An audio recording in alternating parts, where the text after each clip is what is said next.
Welcome to Breaking the Chains. I'm your host, Bakita, and today I'll be talking about transportation here in Ghana.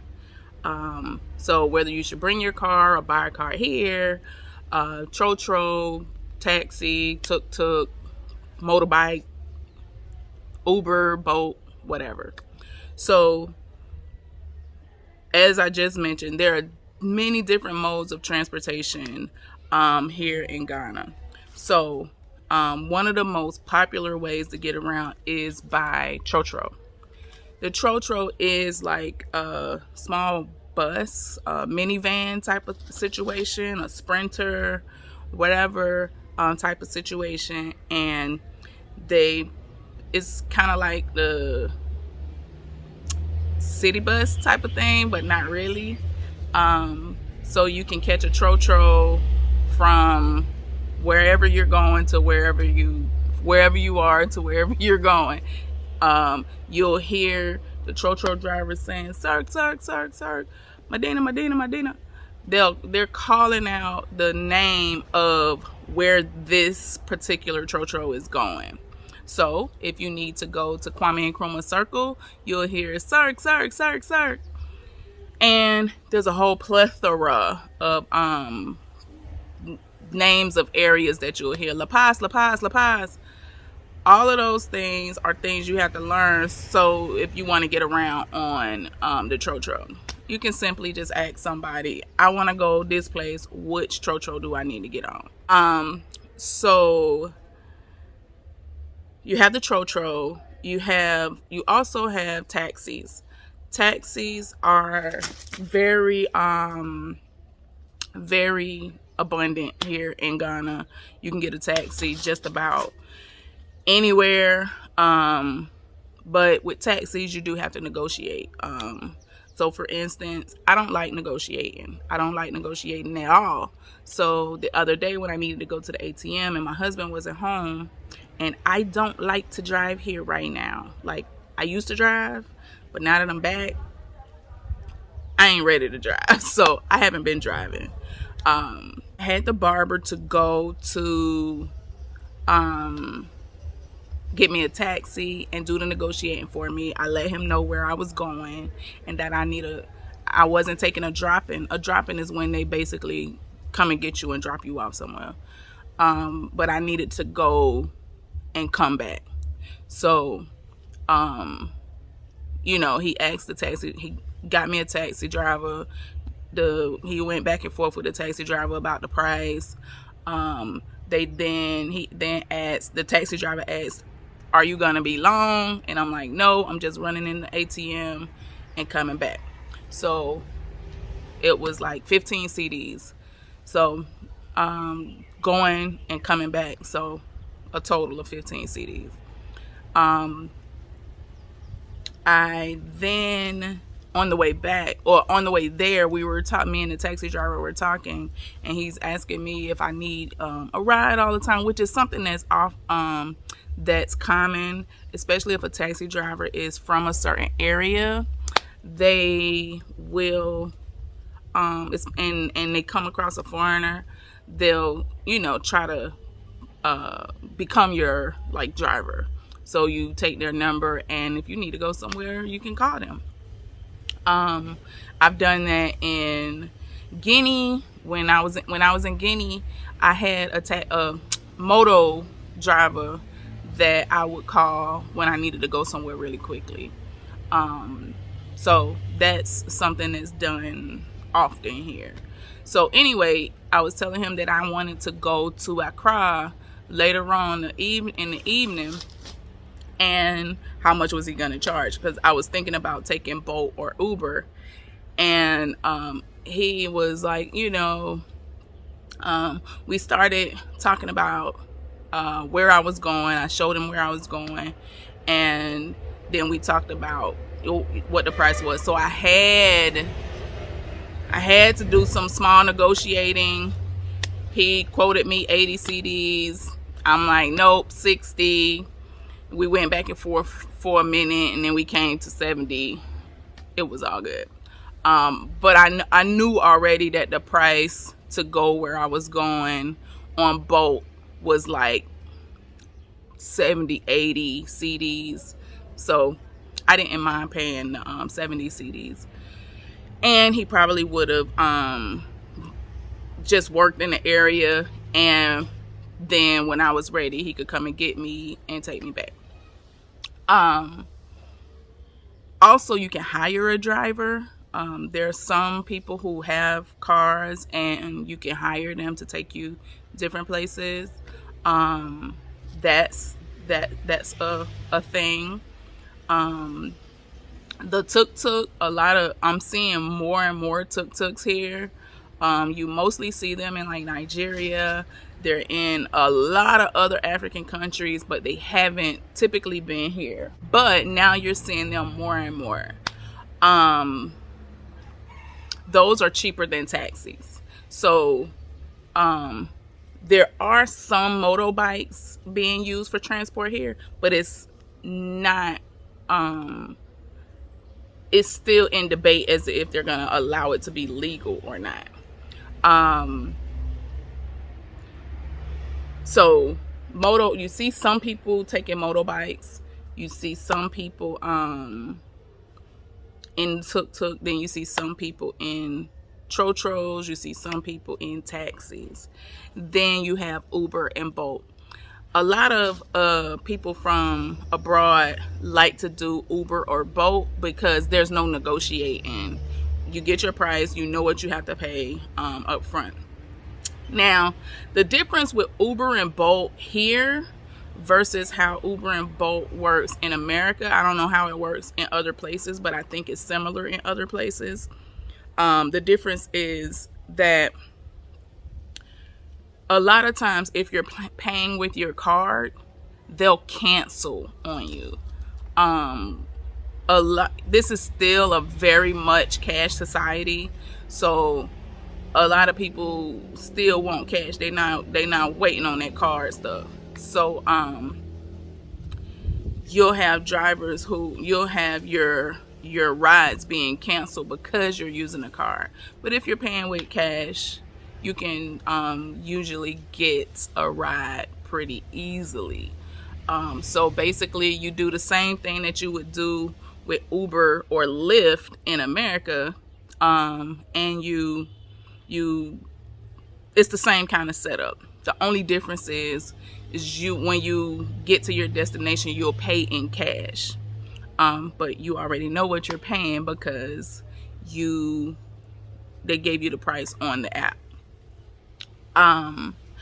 Now, there's this debate about whether you should bring your car to America, from America or from abroad.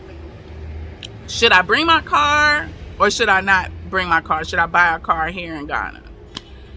That is debatable. And to me, it's more of what you're willing to deal with on the front end versus the back end and all of those things.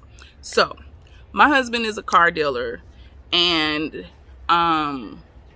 he oftentimes talks about how when they're at a port, you see so many cars that are not usable at the moment. So salvaged cars, and all kind of other stuff. People bring that here. The labor is cheap. Fixing it is cheap. They'll buy cars that aren't usable in America, or they can't pass emissions in America. They'll buy parts or whatever, put it in the car, ship it over here, and then you might get you a lemon. From my point of view, I would say bring your own car. Yes, if you don't know how to do to make a transaction at the port, it can be a very daunting task, and it can be very, very aggravating. But this is where you have to do your due diligence. Find you an agent to get your car out of the port. You find all of the right, you figure out what all this are the steps, and you follow the steps, and you find somebody who know what they're doing. We don't have a problem getting cars out of the port. We've bought cars here numerous times. The thing is, when you bring your car here, you know what you're getting. You know the situation with your car. You know all of that. Another thing is, you need to go ahead and bring certain parts for your car. So shocks and bushings and sometimes even the undercarriage of the car, because some of the roads here are bad. Stuff that we rarely ever have to replace in America, you have to replace a lot here. So bringing your car or even buying a car here, it can get to be costly when you're having to replace parts. And sometimes you can't even find the parts, because although now they're having more places like AutoZone or O'Reilly's or whatever, there are some places starting to pop up like that. They're not in abundance. So a lot of time you have to go like to what we would call a parts yard or a junk yard and try to find the parts that you're looking for. There are places where you can get them. It's just, it can be a headache. Now, buying a car here, you can absolutely buy a car here. There are websites and where you can buy cars. You can ride around here and see people selling cars. They have little car lots or whatever where they're selling used cars or whatever. You can do that, but if you don't have a trusted mechanic, it's the same thing as if you were in America. If you don't have a trusted mechanic who can look at your car before you buy it and help you determine whether it's a good car before you buy it, you could end up in one hell of a situation. I know of several people who have bought cars here and they bought lemons. So I personally would suggest that you go through the initial headache that you might have to deal with versus the headache on the back end. Plus, if you buy a car here and, like, say for instance, like right here we have a Ram 1500. We have this truck here. So the cost that it would probably take to buy that truck here, you have to pay all of that money up front. So you may already have a car in America that's paid for, but you have to pay the duty cost and all of that stuff when you bring it here. Yeah, you do. But guess what? Whether you pay the duty cost on the front end or whether you pay it on the back end, you're gonna pay that duty cost. It's gonna be absorbed into the cost of the car, and you pay for your car full here. You don't pay. It's gonna be hard to find someone who's willing to do a monthly payment type of thing with a car. Most of the cars you see here, people have paid for it in full. They ride on along. That is one of the things that you have to think about, is you need to measure what are the options as far as, if I bring my car, I gotta pay this high duty, I'm gonna pay it anyway. But I know what kind of car I have, versus come here, you buy a car, you maybe like me, don't really know much about cars, it looks good. Basically what I'm saying is, you need to calculate what you are willing to deal with versus what you don't want to have to deal with. You also need to look at, are the parts for your car readily available here? So, like for instance, when we bring a car, if it's a car that my husband's not sure if we're going to be able to find the parts, he'll go ahead. We already know we're going to have shocks and bushings at some point in the near future. Probably like 6 months, we'll need some shocks and bushings. So either he'll go ahead and buy them and put them in the car, or he'll, on one of his trips back and forth to America, he'll just buy some and bring them with him. So in the event that it's time, he'll have it to go ahead and replace it. Now, as far as buying big ticket items here, you have to know that everything is pretty much paid for in full here. There's really no credit system. There's getting to be more and more of a credit system, a little by little, but there's no real credit system here. And, you know, everybody don't have 150,000 CDs to put on a truck or a car. Now, if you got it like that and you willing to, you know, maybe risk it, fine, do that. Now, there's a whole other option. They have car dealerships here or whatever. You can go to a car dealership and get you a car. That's more than doable. I don't know the payment system they have at car systems here or car lots here, but like they have Toyota, I've seen Lexus, I've seen several different car dealerships here that you could go to. I don't know what the requirements are. I can't tell you all of that, but I can tell you that that's there. That's something that you would have to do your due diligence on, and